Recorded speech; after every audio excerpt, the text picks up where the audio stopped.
ప్రభునందు నాకు అత్యంత ప్రియమైన దేవుని బిడ్డలారా, మీ అందరికీ మన ప్రభు అయిన యేసుక్రీస్తు వారి పేరిట నా యొక్క శుభాభివందనములు తెలియజేస్తున్నాను. ప్రియమైన దేవుని బిడ్డలారా, మన సహోదరులు ప్రవీణ్ పగడాల గారి యొక్క అనుమానాస్పద మృతి ఇంకా అనుమానంగానే ఉంది. పోస్ట్ మార్టం జరిగి 3 రోజులు కావస్తున్నా ఇంకా పోలీసు వారు సమాచారం పూర్తిగా ఇవ్వలేదు. ఇంకొక 10-15 రోజులు కూడా పట్టొచ్చని అంటున్నారు. మీరందరూ చూసే ఉంటారు, తూర్పుగోదావరి జిల్లా ఐజీ మరియు ఎస్పీ గారిలో మరి లైవ్ ప్రెస్ మీట్ పెట్టారు. ప్రవీణ్ పగడాల గారి యొక్క ప్రయాణం సీసీ ఫుటేజ్ని రిలీజ్ చేశారు. పోలీసు వారు విడుదల చేసిన సీసీ ఫుటేజ్లో దేవుని బిడ్డలారా, మీకు ఏ విధమైన అనుమానాలు రాకుండా ప్రశాంతంగా ఉన్నారా? అమ్మయ్య, హైదరాబాదులో బయలుదేరు దగ్గర నుండి యాక్సిడెంట్ అయ్యేంత వరకు మా ప్రవీణ్ అన్న బైక్ మీద డ్రైవ్ చేసుకుంటూ వచ్చి యాక్సిడెంట్లో చనిపోయాడు అన్నట్టుగా ఏమైనా ఉందా? అలాంటి కథలు కల్పితాలు ఏమైనా పోలీసు వారు సమాజానికి చూపించి నమ్మించాలని చూసారా? ఒక్కసారి మనసు పెట్టండి. పోలీసు వారు చేస్తున్న డ్రామా, హై డ్రామా అబ్బో అంతా ఇంత కాదు. సరే, పక్కన పెట్టండి. మీరు గమనించారో లేదో, నా ప్రియ సహోదరులందరూ చాలా షార్ప్గా ఆలోచిస్తున్నారని నేను అనుకుంటున్నాను. పోలీసు వారు విడుదల చేసిన సీసీటీవీ ఫుటేజెస్ ఆ రాత్రి 11:42 వరకు కొవ్వూరు టోల్గేట్ తర్వాత నయారా పెట్రోల్ బంక్ దగ్గర ఆ బైక్ పడిపోయినట్టుగా, దుమ్ము లేచిపోయినట్టుగా అక్కడ వరకు మాత్రమే చూపిస్తున్నారు తప్ప అక్కడి నుండి తెల్లవారేంత వరకు సీసీటీవీ ఫుటేజ్ ఏమైంది? పోలీసు వారు దాచేశారా? పెట్రోల్ బంకులో తీసేశారా? ఎందుకు చూపించడం లేదు? ఇది గమనించండి. ఇది పక్కన పెడితే పోలీసు వారు విడుదల చేసిన సీసీటీవీ ఫుటేజ్ ఎప్పటి నుంచి ఎప్పటి వరకు అంటూ చూపించారండి. హైదరాబాదులో ప్రవీణ్ అన్న బయలుదేరి హైదరాబాద్ దాటిన తర్వాత చౌటుప్పల్ దగ్గర 24వ తేదీ మార్చి నెల 2025 13:29 అనగా 1:30కి ఒక సీసీటీవీ ఫుటేజ్ని చూపించారు. అలాగే కొర్లపాడు నల్గొండ అనగా చౌటుప్పల్ తర్వాత హైదరాబాద్ నుంచి విజయవాడ హైవేలో ఉన్న కొర్లపాడు టోల్గేట్ దగ్గర 2:15కి ఆయన దాటినట్టుగా సీసీటీవీ ఫుటేజ్ ఉంది. అలాగే చిల్లకల్లు జగ్గయ్యపేట చిల్లకల్లు దగ్గర అదే హైవేలో 24/3/2025 15:31కి ఆయన టోల్గేట్ దాటినట్టుగా ఉంది. చాలా ఫాస్ట్గా వస్తున్నాడు అన్న, బాగా డ్రైవ్ చేసుకుంటూ వస్తున్నాడు. ఆ తర్వాత నందిగామ దాటిన తర్వాత ఎన్టీఆర్ జిల్లా నందిగామ కీసర టోల్గేట్ దగ్గర 4:07 టోల్గేట్ దాటుతున్న విజువల్ ఉంది. 24/3/2025 మీరు గమనించండి. కీసర అనగా విజయవాడకు ముందు నందిగామ మధ్యలో కీసర అనే టోల్గేట్ దగ్గర 4:07కి ఆయన టోల్గేట్ దాటాడు. మరి ఆ తరువాత విజయవాడ దాటిన తర్వాత పొట్టిపాడు టోల్ ప్లాజా దాటింది రాత్రి 9:15 అనగా కీసర నుండి విజయవాడ అవతల నందిగామ తరువాత ఉన్న కీసర దగ్గర నుండి విజయవాడ తర్వాత ఉన్న పొట్టిపాడు అనే టోల్ ప్లాజాకి మధ్యలో సమయము ఎంత గడిచిందో మీరు గమనించండి. సాయంకాలము 4:15కి కీసర దాటితే 5, 6, 7, 8, 9 5 గంటల పాటు కేసర తర్వాత 5 గంటల తరువాత పొట్టిపాడు టోల్గేట్ దాటారంటే ఈ 5 గంటల్లో ఏం జరిగింది మీరు గమనించారో లేదో? కేసర టోల్గేట్ వరకు బైక్ పై వచ్చింది ప్రవీణ్ పగడాల గారే అని నేను నమ్ముచున్నాను.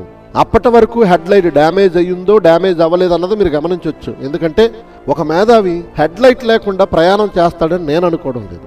ఒకవేళ మధ్యాహ్నం హైదరాబాద్లో బయలుదేరిన ఆయన పెందలాడే సాయంకాలం 6 గంటల లోపే రాజమండ్రి వెళ్ళిపోవచ్చు అని అనుకుని ఉండుంటే ఆయన హెడ్ లైట్ బాగు చేయించుకోలేదా? ఈ బుల్లెట్కున్న, ఈ రాయల్ ఎన్ఫీల్డ్కున్న హెడ్ లైట్ బాగు చేయించుకోలేనంత పేదవాడా? సమాజంలో అందరికీ బోధ చేసే ఈయన హెడ్ లైట్ లేకుండా నైట్ ప్రయాణం చేసేద్దామనే అంత అజ్ఞానపు ఆలోచనలో ఉన్నవాడా? ప్రవీణ్ పగడాల గారి గురించి దేశమంతా ప్రపంచమంతా తెలిసినంత మేధావి. అలాంటి వ్యక్తి హెడ్ లైట్ లేకుండా నైట్ ప్రయాణం చేయాలని అనుకుంటాడా? ఒక్కసారి మీరే ఊహించండి. ఏమండి, ఇక్కడ వరకు పగటి కాలంలో మరి కీసర టోల్గేట్ వరకు వచ్చింది ప్రవీణ్ పగడాల గారే అని నేను నమ్ముచున్నాను. ఇక్కడ నుంచి మనం ఆలోచిద్దాం.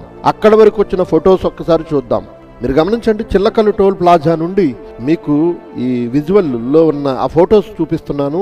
10 టీవీలో నుంచి స్క్రీన్ షాట్ తీసిన విజువల్ ఇది.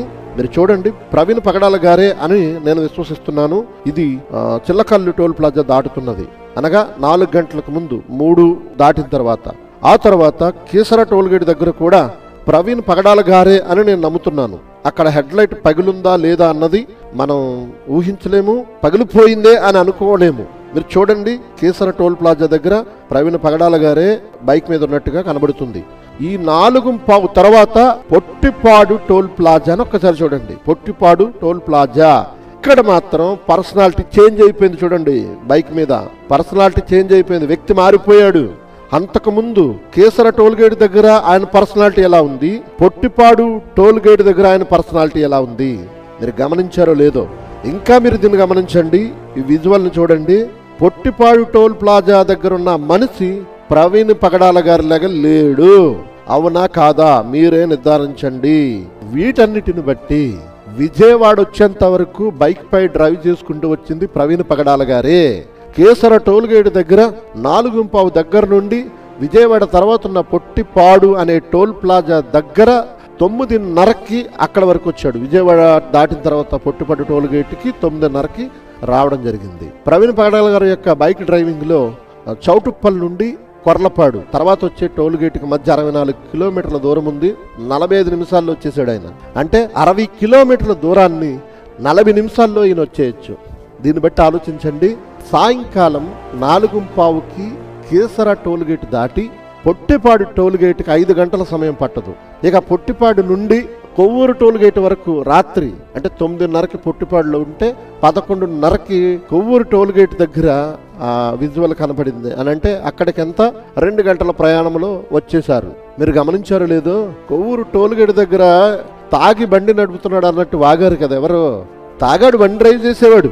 కానీ ప్రవీణ్ పగడాల గారు కాదు. ప్రవీణ్ పగడాల గారిని ముందే చంపేశారండి. తర్వాత ఎవడో బండి డ్రైవ్ చేసుకుంటూ వచ్చినోడే మందేశాడు.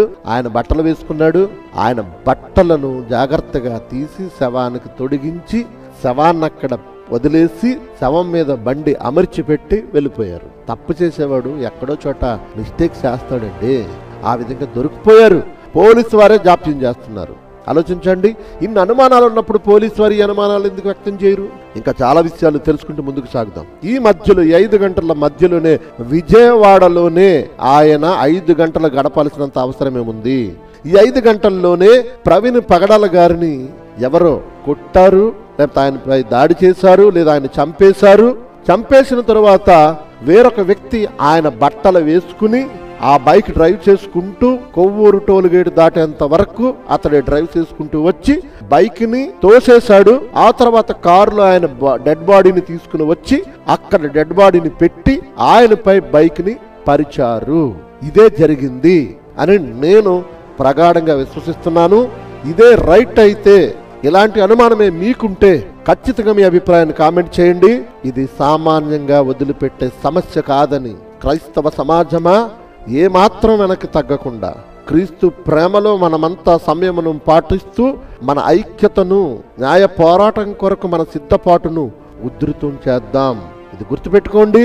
ప్రవీణ్ పగడాల గారిది ఖచ్చితంగా అది ప్రీ ప్లాన్డ్ మర్డర్ అని నేను నమ్ముచున్నాను.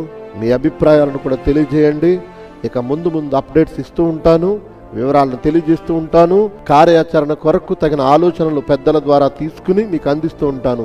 చూస్తూ ఉండండి వీకేఆర్ గాస్పెల్ మీడియా.